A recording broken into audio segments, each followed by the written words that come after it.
going on, guys? My name is Zach Adkins, and in this video we're going to talk about how I got to hang out with Mark Tremonti from Creed all day.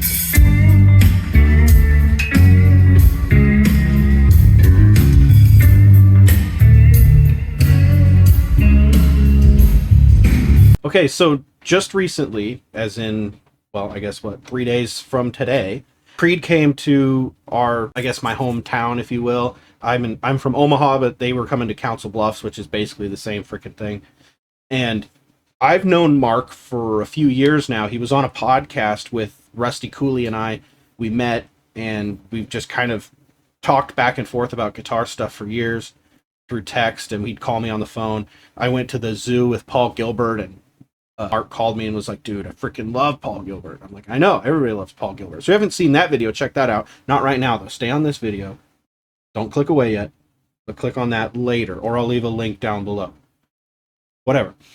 Taking Paul Gilbert to the zoo was sweet. But he talked to me about that, and while I was on the phone with him, he was like, hey, you know, Creed is on tour, and if we're coming anywhere near you guys, we should hang out. And I was like, yeah, obviously. There was one that they were coming to Monticello, I think is how it's pronounced, but Monticello, Iowa. There's like a state fair out there. And that would have been within like a 4 or 5 hour drive of where I'm at, which was cool. My wife and I were planning on making the trip. And it just so happened, though, one day I get on Facebook and I go, okay, well, just going to look at stupid cat videos. And then it comes up that the Stir Concert Cove, which is in Council Bluffs, announced a Creed date, which was really weird because they already had all the dates set, you know. And I was like, okay, is this like real or a joke? So I instantly jump on the phone to Tremonti and I said, dude, you're coming to the Stir Concert Cove, which I met him before at the Stir Concert Cove when he was with Alter Bridge. So it was like, just like old times, you know, the old stomping grounds, if you will, because that's where I hung out with him when they came. And it was such a fun time too with Alter Bridge. We're not talking about that story. I'll talk about that story another time.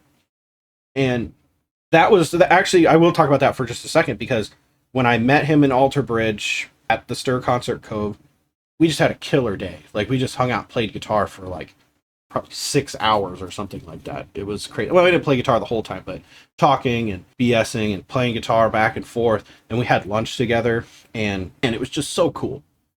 He was so, that's when him and I kind of chalked that into like, that's when him and I became good friends. Not just, you know, we're texting about guitar and we'll talk on the phone a little bit. We became like buddies that day, I think. Maybe he's probably like, who the hell is this moron? But that's neither here nor there. Probably, I would hope not.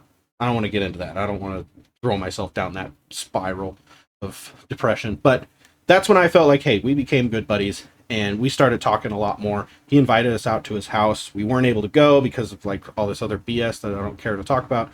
We couldn't go, and I was so bummed because it was going to be sweet. He was doing like this Frank Sinatra singing thing where he plays with Frank Sinatra's band, and it's like this big production, and we got tickets for it, couldn't go. I was super sad.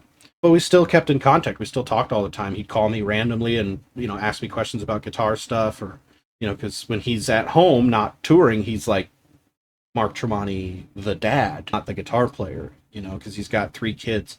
And speaking of the 3 kids, he's got 2 kids, and he's got 3 kids. He's got 2 boys and a girl. The 2 boys are a little bit older, you know, they're like, I think 15 and 19, and they are just so cool. They're very down to earth. They're very respectable, and they're so humble, which is great. You know, he really has a great family, and his wife is really great. But we get to his daughter, Stella, who has Down syndrome, but Mark has started this whole foundation with Down syndrome awareness and everything. It's just amazing. Like, he's such an entrepreneur in his head, and he just wants to help people, and he wants to just, like, once he gets it in his mind, that's what he's going to do. So he's been an advocate for that. That's why you'll see like the blue and yellow on his shirt or on his guitar strap. And it's for the Down syndrome awareness, which is amazing. And Stella is like the cutest kid ever. And my wife just absolutely fell in love with her. We sent books. We sent, like, my wife does children's books, and we sent Stella some of those, and she just loved them. And I'll put some photos of that here. And it's just like, we're kind of getting, like, you know, we're kind of part of the family a little bit in a weird way. Not like I live there and I'm like creeping on everybody like, hey, you guys want to play some Creed? Nothing like that, but just a good buddy. And it's really great to just have him be a part of my life. And we fast forward, we say, hey, you guys are coming to Council Bluffs. I want to meet up with you. Let's hit it. He was on board. So the day of the show, I text Mark and I'm like, hey, like, when do you want us to be there? He says, well, sound check's at 2 if you want to come and watch the sound check. And I was like, of course I want to watch the sound check, Mark. Don't be ridiculous. And he's like, okay, well, I'll see you about 2:00. Perfect. We drive down there, and the Stir Concert Cove's a pretty big place. I think it fits like 5,000 people or something. So not their biggest show of the tour, but they also only had 20 days to fill it, and they sold it out, which is like, cool, bro.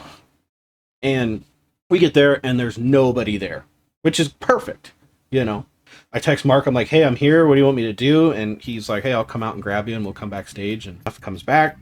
We meet up, and my wife brought gifts for Stella. It was funny. And I brought Mark a folder that had all of these different exercises in it. Or not exercises, actually.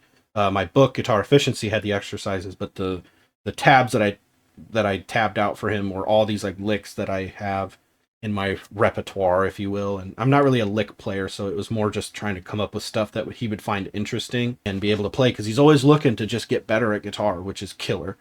And he is a great player.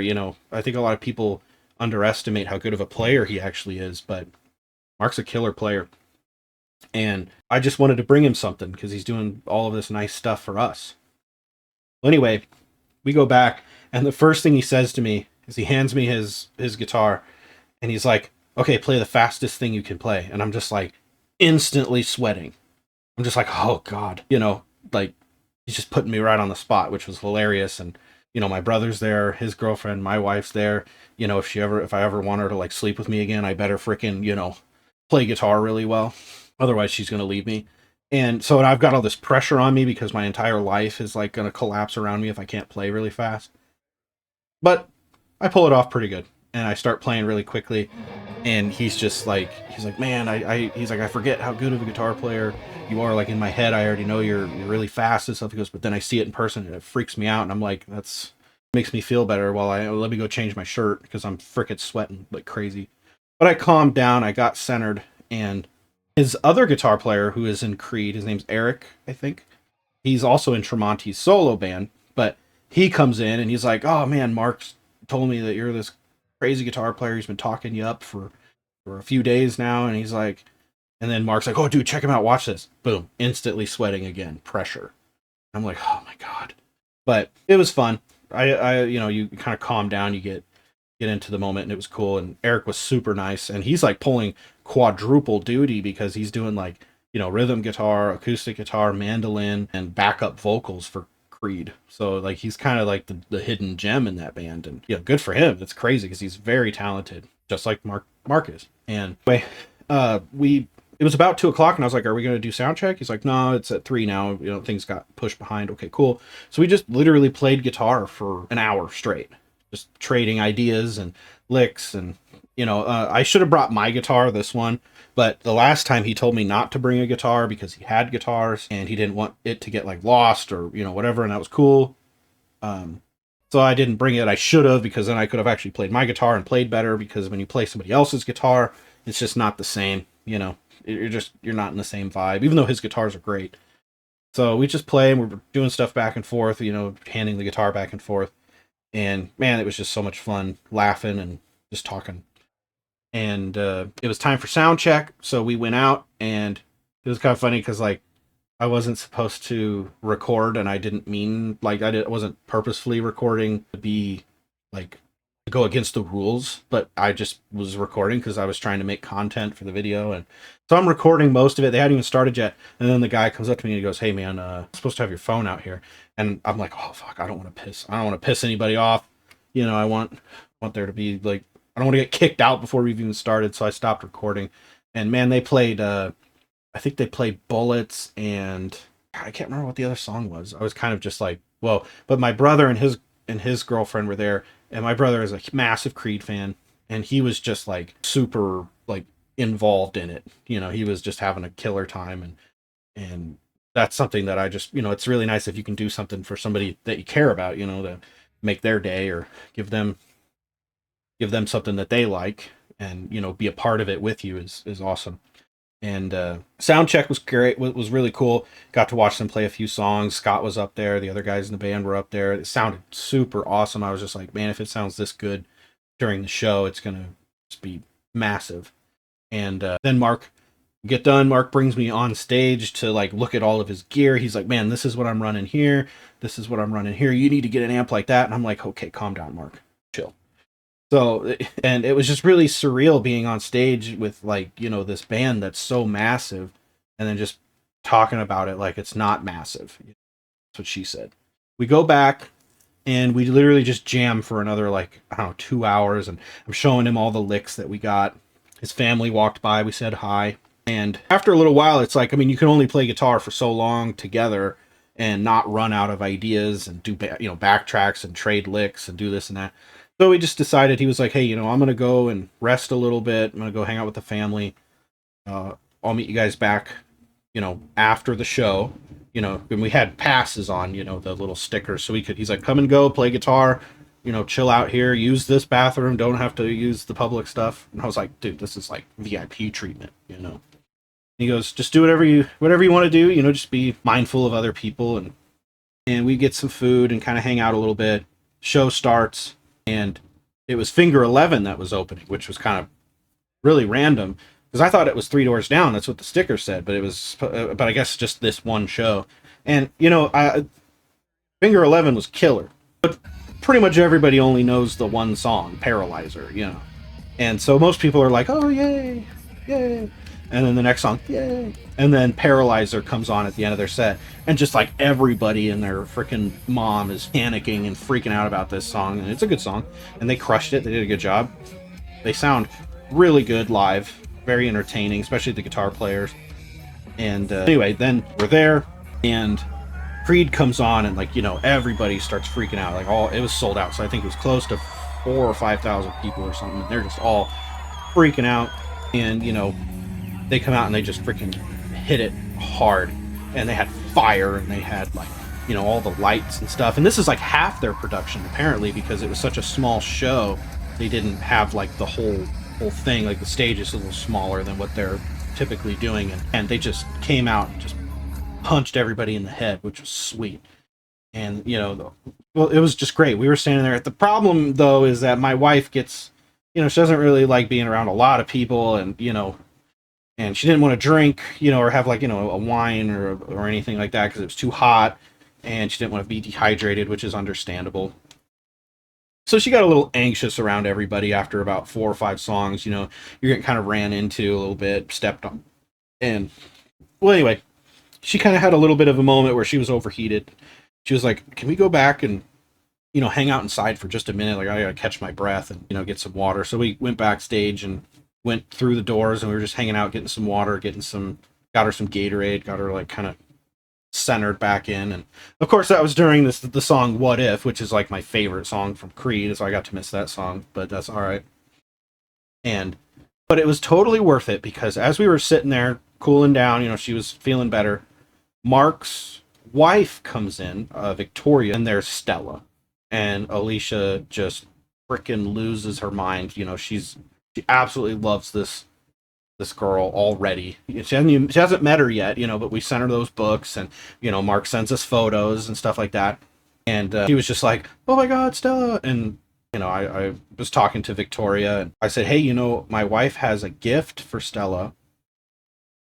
It's in Mark's room. It's just a little bag, and we got some more books for her because she loves to read, or be read to, I guess. And we had this really cool Wizard of Oz thing where you open it up and it's like a big picture pop-up book. And I thought, Alicia and I thought she would really dig that, because it's like, whoa, it's really big, and they got the green emerald city, and it's massive, and whatever. We're not here to talk about the freaking book. But he goes, yeah, we can give her the gift, because it was getting late, she was ready for bed. But we go grab the little bag, it's just this cute little gift bag with some paper in it, and Stella just like starts grabbing at the paper because that's what she wants to play with, which was funny. And then the mom, Victoria kind of pulls some of the paper out. So then she pulls the paper out. And then inside is a little tiny stuffed cat, right? Just a little thing. And Stella, grabs this little cat and she's staring at it. And then she just hugs it. Like she just instantly was like, oh, I love this thing. And that just melted my wife's heart because, she liked the gift. She didn't throw it on the ground saying like, she's like 3, I think. So she's like, cat, cat, cat. She just kept saying cat over and over again. And she was doing something like this. And I didn't know what that meant, but Victoria told me later that she was signing, I think this is like cat or something, like the whiskers or something. So she was saying cat and then doing this, like she recognized it. And then they said, well, anyway, rewind a bit. And Victoria's like, oh, tell Alicia, thank you. And then Stella literally just jumped into Alicia's arms out of their nanny's arms. And now Alicia's just holding her. And she was just like beyond in love. She's just like, oh my God, oh, I love her so much. And Stella didn't want nothing to do with me. I look like a freaking lumberjack, with long hair and a freaking beard. And she's like, oh, who's this freaking weirdo? I assume, based on her body language, that's probably what she was saying. And I've never seen my wife smile that big before. Not even on our wedding day. But she was just absolutely great. The family was great. And they took Stella up to bed. And it was just, my wife's like, that made the whole day. The whole day was so perfect. And I was like, yep, I agree. So we stayed backstage, and she didn't want to go back out to the audience. So I texted my brother, said, hey, come backstage and let's watch the show from the side, right? And we finished out the show, and it was a killer set. The band comes off stage. Mark sees us, and we're just, we had to get out of the way, like they were making sure that the band has like a straight path back into the room, and you're not talking to them or bugging them, which was cool. So I'm like, hey guys. And then Mark sees us, and he's like, oh, dude, I'll be out in a minute. Okay. And I was like, oh, geez. He comes out and tells us to come back and hang out. And it's his family and, his wife. Everybody's just hanging out. And we're just talking, and he's like, dude, you got to show me that one lick again. So I had to show him the thing that we were playing earlier because he already forgot it. He's like, I was thinking about it like for part of the show. And I was like, well, that's probably not good because luckily the songs well enough to where you're not going to mess them up or nothing. And so I showed him that and hung out with his kids. And, Stella was upstairs sleeping at that point, but, his 2 sons, and I shook their hand, and I was like, man, you guys are really great, hospitable, if you will. The wife was super cool, and I got to meet the drummer. The bass player for Creed, he was already gone for some reason. I think he just bailed right away, but I got to meet the drummer, and he's super awesome. And again, I got to see Eric, the other guitar player, and he was just like, dude, I've never seen a guitar player play like you, and it blows my mind, like how great you are. And I was like, oh, please, no autographs.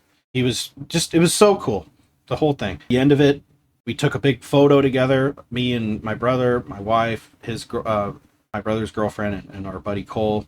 Hugs all around. Victoria's hugging everybody. I'm hugging everybody. I'm crying probably. And it was just time to say goodbye.